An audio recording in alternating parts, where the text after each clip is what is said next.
नमस्कार दोस्तों, आप सभी लोग कैसे हैं? उम्मीद है सभी लोग बहुत अच्छे होंगे। आज सबसे पहले तो आप लोगों को हैप्पी शिवरात्रि। सभी हमारे दोस्तों को, सम्मानित साथियों को शिवरात्रि की बहुत-बहुत शुभकामनाएं।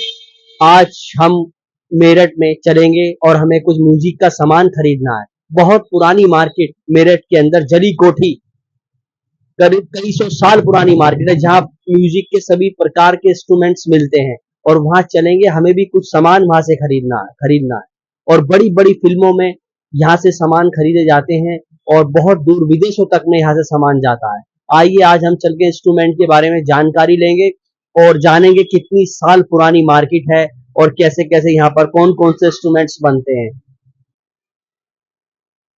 जी दोस्तों, हम आ चुके हैं नदीम राज जी की दुकान पे, जो ये बहुत पुरानी दुकान है। बड़ी बड़ी फिल्मों में, बड़ी बड़ी जगहों पर यहाँ से इंस्ट्रूमेंट्स जाते हैं। आइए इनसे बातचीत करते हैं, ये हमें इस बारे में जानकारी देंगे।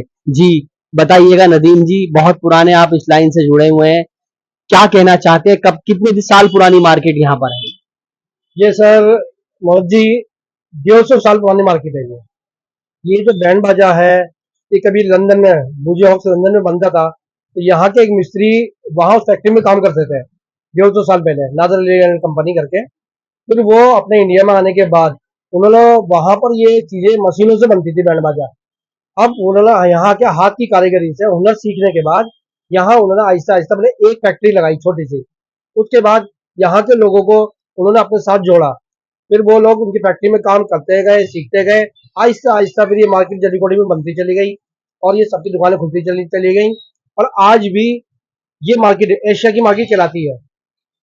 जितना भी शादी ब्याह में बैंड बाजा लगता है, ट्रम्पेट, अफोनियम, झुंझुना, साइड ड्रम, पीटी ड्रम, बहुत सारे इंस्ट्रूमेंट है जो सिर्फ मेरठ में जली कोठी में ही मैन्युफैक्चरिंग होते हैं और यहीं से ऑल ओवर इंडिया सप्लाई भी होती 150 साल पुरानी मार्केट आपने बताया, क्या कभी यहाँ से मुंबई से कोई आर्टिस्ट या कोई बड़ा कलाकार कभी आया हो जिसने यहाँ से कोई इंस्ट्रूमेंट्स वगैरह खरीदे हो आपसे? है। जो हमारे इंस्ट्रूमेंट हैं वो यहाँ से ऑलरेडी, जो यहाँ के जो लोग हैं मेरठ के रहने वाले, वो सप्लाई करते हैं मुंबई में, मद्रास में, बैंगलोर में। सब जगह सामान यहीं है, यहीं से जाता है। और वो लोग भी यहाँ आ चुके हैं, दिलीप कुमार साहब आ चुके हैं किसी टाइम में नादली कंपनी के अंदर। और भी आर्टिस्ट आए हैं, लेकिन अब उनको सामान वहीं मिल जाता है। वहीं सब पूरे इंडिया में अलग अलग शहरों में दुकानें खुल गई, सामान यहीं से जाता है। और पिक्चर में जो शूटिंग्स होती है वो लोग परचेज नहीं करते, वो किराए पे लेते हैं। 1,000 ढोल, 1,000 ड्रम, उनको तो ज्यादा इंस्ट्रूमेंट दिखाने पड़ते हैं तो वो बम्बई से रेंट पे लेते हैं। सामान हमारे मेरठ के ही होता तो मेरठ से ही सब जगह, यहाँ से मेरठ से ही जाता है होलसेल में सामान। है। जी जी। तो आप क्या कहना चाहते हैं? इतने साल पुरानी मार्केट है, क्या क्या यहाँ पर क्या क्या सामान मिलता है? क्या होलसेल के रेटों में मिलता है या कैसे मिलता है? जितने भी इंस्ट्रूमेंट है सब होलसेल प्राइस में मिलता है यहाँ से। फिर यहीं से लोग होलसेल में ले जाने के बाद कलकत्ता, दिल्ली, मुंबई, बैंगलोर, सब जगह दुकानें खोली है लोगों ने। यहाँ से ले जाके फिर वो वहाँ बेचते हैं रिटेल के अंदर। मेन सप्लाई हमारे यहीं से होती है। मेरठ की ऐसी कौन सी सबसे अच्छी चीज है जो यहाँ पर सबसे ज्यादा प्रसिद्ध हो, जिसको सबसे ज्यादा खास लोग बाग खरीदने के लिए आते हैं? इंस्ट्रूमेंट में, म्यूजिक इंस्ट्रूमेंट में पूरा बैंड बाजे का सामान जितना भी होता है। बैंड बाजे में ट्रम्पेट चलती है, एक सोजा फोन होता है, बड़ा से कंधे पर रख के बजाते हैं। झुंझुना होता है, साइड ड्रम होता है, टेन, और पूरा बैंड का सामान जो है ऑलरेडी सब यहीं बनता है। पूरा सब बैंड ही होता है। सबसे ज्यादा बिकने वाली चीज पूछ रहा हूँ मैं, सबसे ज्यादा मार्केट के अंदर जो खरीदने के लिए लोग बाग आते हैं? यहाँ अब तो देखो, ये अब तो सब मिक्स काम होने लगा है यहाँ। सभी चीज बिकती है यहाँ पर। अब जो नया ट्रेंड आया है, लोग गिटार खरीदते हैं, लोग हारमोनियम खरीदते हैं, तबला खरीदते हैं। वेस्टर्न म्यूजिक का सामान भी अब यहाँ आ चुका है और बनने लगा है। ड्रम सेट, कॉन्गो, पहले बैंड का ही था, अब वेस्टर्न म्यूजिक भी यही बन रहा है। लोग ज्यादातर गिटार खरीदते हैं, कैसियो खरीदते हैं और हारमोनियम खरीदते हैं, क्योंकि लोगों को सिंगिंग का है तो सिंगिंग के लिए ये चीजें बहुत जरूरी है। तबला, ढोलक, हारमोनियम। डांस में, क्लासिकल डांस में हारमोनियम तबला चलता है तो वो भी बिकता है। अब और करीब करीब सारे इंस्ट्रूमेंट मिल जाते हैं हमारे यहाँ। बैंड का तो बनता ही है और अदर जो अलग अलग शहर में बनते हैं सामान, वो भी यहीं से ही अब बिकने लगा था। नदीम जी, एक चीज और मैं जानना चाहता हूँ, हमारे लोग दोस्त भी जानना चाहते हैं कि पहले फिल्मों में जो बड़े 50 साल पहले, 60 साल पहले की अगर बात करें, तो क्या पहले फिल्मों में भी यही इंस्ट्रूमेंट्स का इस्तेमाल किया जाता था? हाँ, पहले जो इंस्ट्रूमेंट जो लगते तो यही थे। पहले कम लगते थे, तबला, हारमोनियम, ढोलक, तीन चार आइटमों में ही पूरा सॉन्ग तैयार हो जाता था।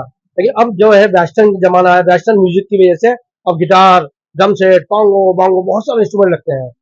कई सारे इंस्ट्रूमेंट्स लगते बहुत हैं। ज्यादा लगने लगे। पहले तो आसानी से हो जाता हुआ, काफी समय पहले। और पहले आप यंग पीढ़ी को अपनी तरफ से क्या मैसेज देना चाहते हैं ये म्यूजिक को लेकर? जो नई पीढ़ी है आजकल बैंड में बहुत नाम कर रही है, वो जो शादी ब्याह में चलता है बैंड है। और ये जो नई पीढ़ी ने बना रॉक बैंड, वो रॉक म्यूजिक कॉलेजों में चल रहा है, स्कूलों में चल रहा है, बड़े बड़े उनको रात से खुल रहे हैं, लोग उसमें सिंगिंग कर रहे हैं, पूरा बैंड का फैमिली मिल रही है, प्रोफेशनल शोज भी कर रहे हैं। एक रास्ता है तरक्की के लिए, नई आज के बच्चों के लिए, नई नए लोगों के लिए। मेरठ से काफी लोग बड़ी बड़ी सिंगिंग में, गायकी में निकले हैं। क्या आपको क्या लगता है आगे और भी बच्चे इस तरीके से आगे निकलेंगे क्या मेरठ से? हाँ जरूर, मेरठ तो शुरू से ही यहाँ आर्टिस्ट भी बहुत है, हमने यहाँ बचपन से देखा है, डांस भी बहुत है, सिंगिंग भी बहुत है, आर्टिस्ट भी बहुत है। म्यूजिक अभी हमारे यूपी में काफी क्रेज, जो ज्यादा क्रेज है, जो मैंने देखा तो मेरठ से बहुत क्रेज है, बहुत आर्टिस्ट है यहाँ पे। बहुत बहुत शुक्रिया। मेरठ से नदीम राज जी हमारे साथ थे, जिन्होंने पूरी जानकारी दी कि म्यूजिक